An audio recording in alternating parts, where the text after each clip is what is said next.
Las adopciones de Allgash. Este es uno de los casos mejor documentados e investigados de adopción extraterrestre que involucró a varias personas y que también se volvió muy conocido cuando los sucesos fueron adaptados a la televisión en un episodio de la serie Unsolved Mysteries.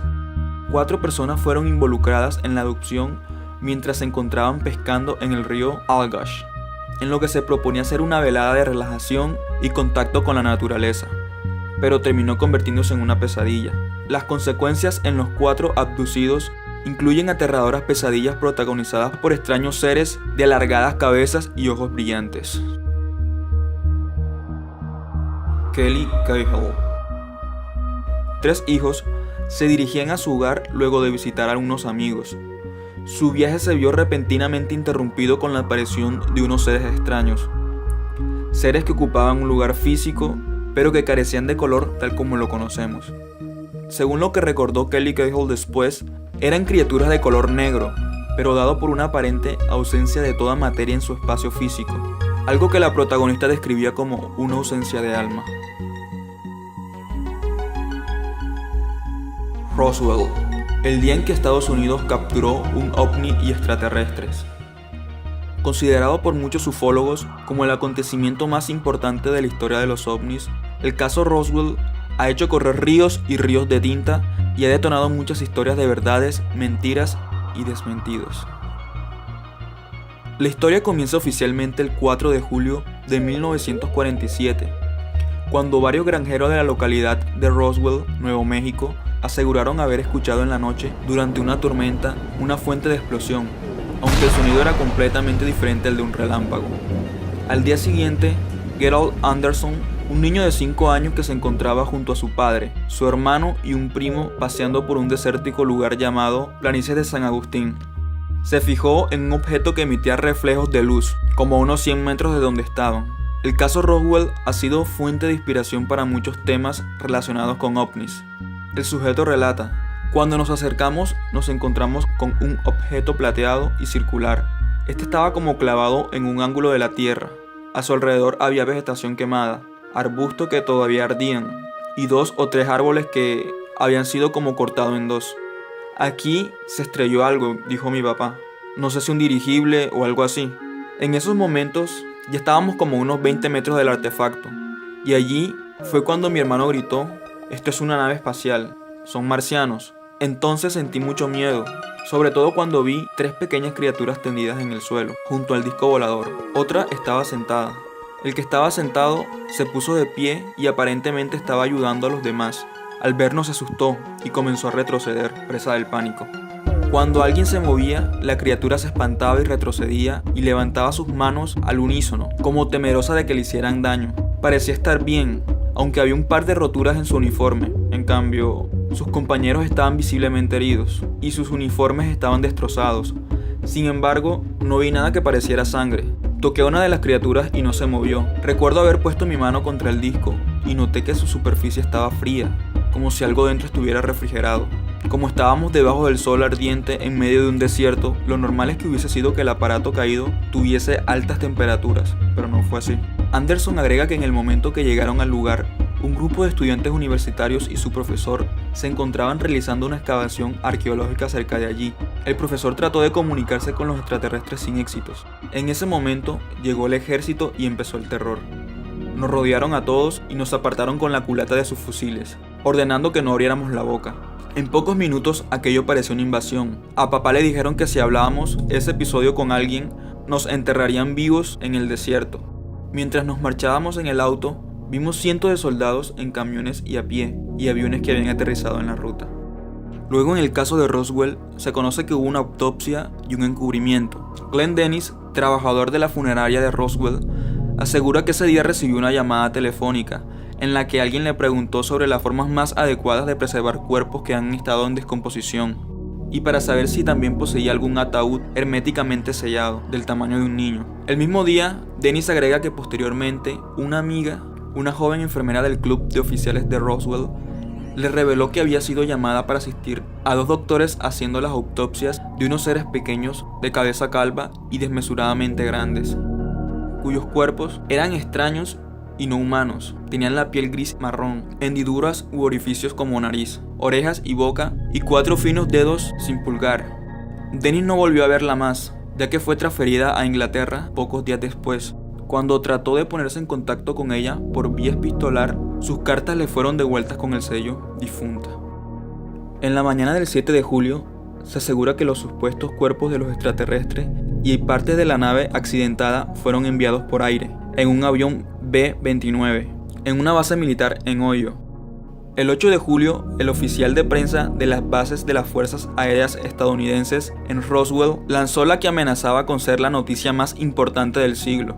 La RAAF, Roswell Army Airfield, captura un platillo volador en un rancho de Roswell. La impaciente primicia se divulgó el mediodía y debido a las diferencias horarias en Estados Unidos, llegó tarde a la mayoría de los periódicos de la mañana, pero apareció en algunos vespertinos. Pero, en medio de un clima de altísima expectación, el ejército cambió sorpresivamente en su versión. Lo que se encontró no había sido un ovni, sino solo un globo meteorológico. Muchos años después, el coronel Thomas DuBose, quien se encontraba asignado en Fort Worth, Texas, el día del incidente, admitió que toda la historia del globo meteorológico era una farsa. Había recibido órdenes del general Clemens McCallum desde Washington para crear la historia del globo y tapar así todo el fabuloso accidente. Caso de Los Ángeles. 5 años antes del caso Roswell, ocurrió una batalla aérea secreta en Los Ángeles en febrero de 1942. Un ovni llegó a la ciudad. Al principio, se creía que era un ataque de Japón contra los Estados Unidos. 6 personas resultaron muertas en el accidente, 3 a causa del bombardeo y las otras 3 a causa de una enfermedad cardíaca. Nadie explicó el caso, pero Estados Unidos insistió que se trataba de un caso de paranoia por la guerra. Caso Cash Landrum. El 29 de diciembre de 1980, Barry Cash, Vicki Landrum y Colby Landrum, nieto de Vicki de 7 años, volvieron a casa en su coche. Alrededor de las 9 horas de la noche, cuando estaban atravesando un pequeño bosque, de repente vieron una luz y luego un ovni. Al principio Vicki, ferviente cristiana, creía que era Jesús. Al bajarse y acercarse al objeto, sintió el calor. Desde entonces, cada 29 de diciembre les duele la cabeza. El increíble caso de Paiwano. El miércoles 7 de octubre de 1998, cerca de las 16 horas, un hecho bastante inusual rompió la tranquilidad habitual de la apacible localidad de Paiwano, Chile.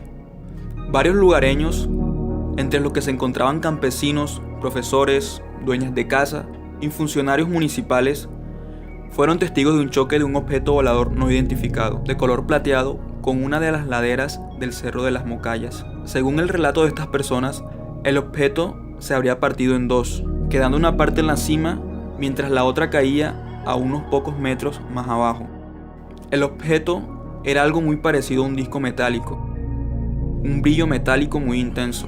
Nunca en mi vida había presenciado algo tan extraño. Por supuesto, no fui el único que lo vio.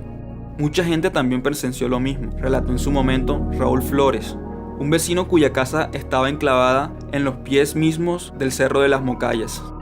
Media hora después de que el choque ocurrió, un segundo hecho alteró la tranquilidad de los lugareños. Toda la zona quedó bajo control militar.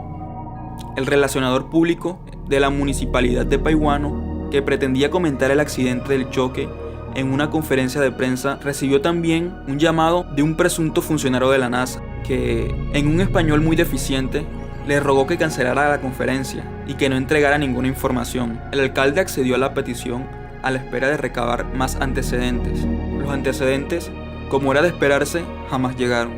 En la madrugada de ese mismo día, el sueño de la mayoría de los habitantes de Paiwano, de por sí muy inquietos por los recientes sucesos, se vio interrumpido por el sonido inconfundible de los helicópteros militares, unos de ellos de color negro, muy parecidos a los Black Hawk americanos, que sobrevolaron la zona hasta que amaneció.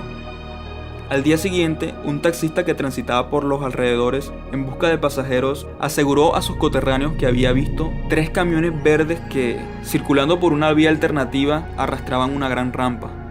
En la misma, Iba un enorme objeto metálico, de estructura curva y de color gris con tonos fosforescentes, cubierto parcialmente por una lona. Después de ese reporte, nunca más se volvió a saber del supuesto ovni estrellado en Paiwano. 2 días después de la colisión, un grupo de vecinos, acompañados por personal de carabineros de la tenencia local, subieron por su cuenta y a duras penas el Cerro Las Mayocas. Tras 6 horas de viajes, llegaron al lugar de impacto para ver con sus propios ojos los restos del misterioso objeto, pero no encontraron un solo vestigio, solo tierra y muchas piedras. Después del incidente, las teorías para explicar la procedencia del objeto estuvieron al orden del día. Primero se dijo que era un globo meteorológico, después que era una sonda extraviada, más tarde que era un vehículo volador teledirigido. A continuación, se barajó la posibilidad de que fuera un bólido o un meteorio que venía procedente del espacio. Y finalmente se rumoreó que era una nave secreta de los norteamericanos, puesta en el aire en el marco de la Operación UNITAS, que se había celebrado ese mismo año en el litoral de Coquimbo, pero que finalizó el 26 de septiembre, 11 días antes que se produjera el incidente de Paiwano. Hoy, los vecinos de Paiwano aseguran a quien quiera escucharlo que algo muy extraño cayó en el cielo esa tarde de octubre de 1998, y también se produjo una gran operación de encubrimiento para tapar el incidente. Por ello, muchos no dudan en llamar a este hecho el Roswell chileno, en alusión a la famosa y supuesta caída de una nave espacial tripulada en el pueblo de Roswell, Nuevo México, en 1947. Si el video te gustó, dale like y suscríbete para ver más contenido así. Hasta la próxima.